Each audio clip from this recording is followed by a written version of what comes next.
Assalamualaikum warahmatullahi wabarakatuh. Kembali lagi dengan saya Muhammad Arif Ali Hakim. Saya berasal dari 24 Aremika Universitas Duta Bangsa. Di sini saya akan menjelaskan tentang sistem endokrin. Sistem endokrin yaitu sistem yang disusun oleh kelenjar tanpa saluran atau buntu penghasil hormon yang diedarkan oleh darah ke sel yang memiliki reseptor. Jenis kelenjar endokrin dapat kalian lihat pada gambar berikut ini. Kelenjar endokrin yang pertama yang akan kita bahas adalah kelenjar pineal. Kelenjar pineal menghasilkan hormon melatonin yang berfungsi dalam ritme biologis. Salah satu contoh ritme biologis tubuh yaitu mengatur kapan Anda bangun dan kapan Anda tidur. Kelenjar endokrin berikutnya adalah hipotalamus. Hipotalamus sangat penting dalam sekresi hormon pada hipofisis. Hipotalamus menghasilkan beberapa jenis hormon, diantaranya adalah corticotropin releasing hormone, gonadotropin releasing hormone, tyrotropin releasing hormone, dan yang terakhir adalah prolaktin releasing hormone. Berikut adalah salah satu contoh hormon pada hipotalamus yang akan mempengaruhi hipofisis. Hipotalamus menghasilkan tyrotropin releasing hormone yang dibawa oleh darah yang berpengaruh pada reseptor-reseptor hipofisis anterior.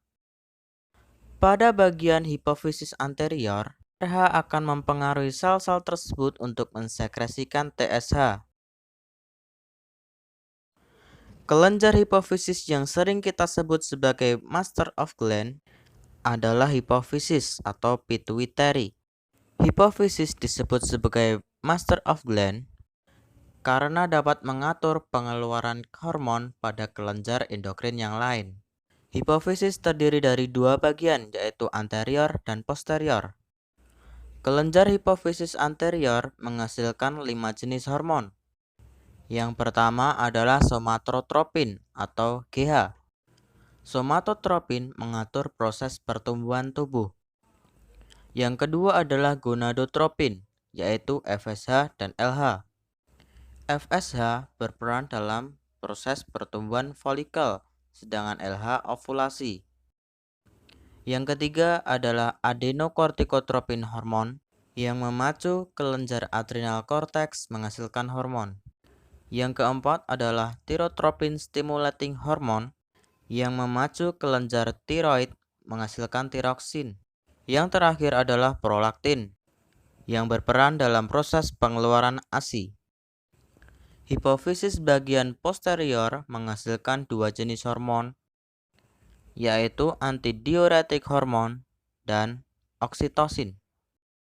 Antidiuretik hormon berperan dalam reabsorpsi air di ginjal, sedangkan oksitosin berperan dalam kontraksi rahim pada saat persalinan.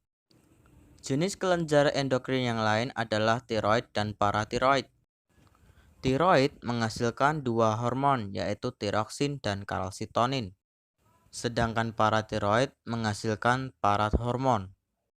Tiroksin merupakan hormon yang mengatur metabolisme tubuh dan perkembangan mental, sedangkan kalsitonin yaitu menurunkan kalsium dalam darah dengan cara menimbun dalam tulang.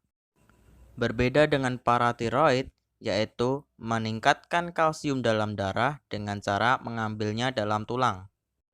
Kelenjar endokrin yang termasuk juga dalam kelenjar eksokrin adalah pankreas. Bagian pankreas yang termasuk dalam kelenjar endokrin adalah pulau Langerhans. Pada pulau Langerhans terdiri dari 3 sel, yaitu ada sel alfa, sel beta, dan sel delta. Sel alfa pada pulau Langerhans menghasilkan glukagon yang berperan dalam meningkatkan glukosa dalam darah. Sel beta menghasilkan insulin yang berperan dalam menurunkan glukosa dalam darah.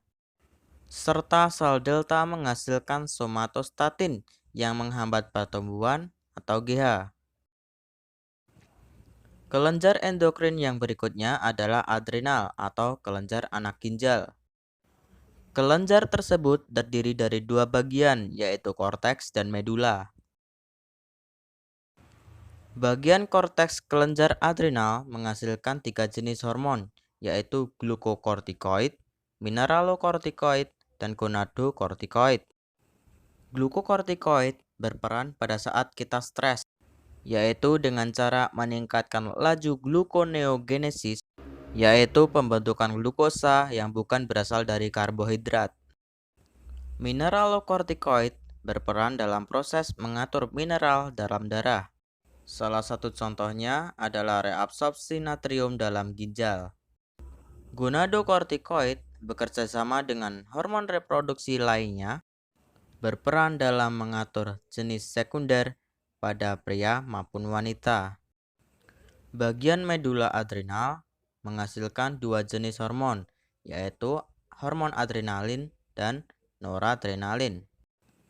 Kedua hormon tersebut berperan dalam saat kita ketakutan atau melakukan hal-hal yang ekstrim dengan cara meningkatkan denyut jantung dan ritme pernafasan. Kelenjar endokrin yang terakhir yang akan kita bahas adalah kelenjar gonad. Pada pria, kelenjar gonad berupa testis, sedangkan pada wanita berupa ovarium. Pada bagian testis yang menghasilkan hormon adalah sel Leydig atau interstitial cell. Sel tersebut yang menghasilkan testosteron yang berperan dalam menentukan ciri sekunder pada pria. Ovarium menghasilkan 2 jenis hormon, yaitu estrogen dan progesteron. Estrogen berperan dalam mengatur ciri sekunder pada wanita, sedangkan progesteron mempertahankan dinding rahim. Itu saja yang dapat saya sampaikan. Apabila ada kesalahan, mohon dimaafkan. Wassalamualaikum warahmatullahi wabarakatuh.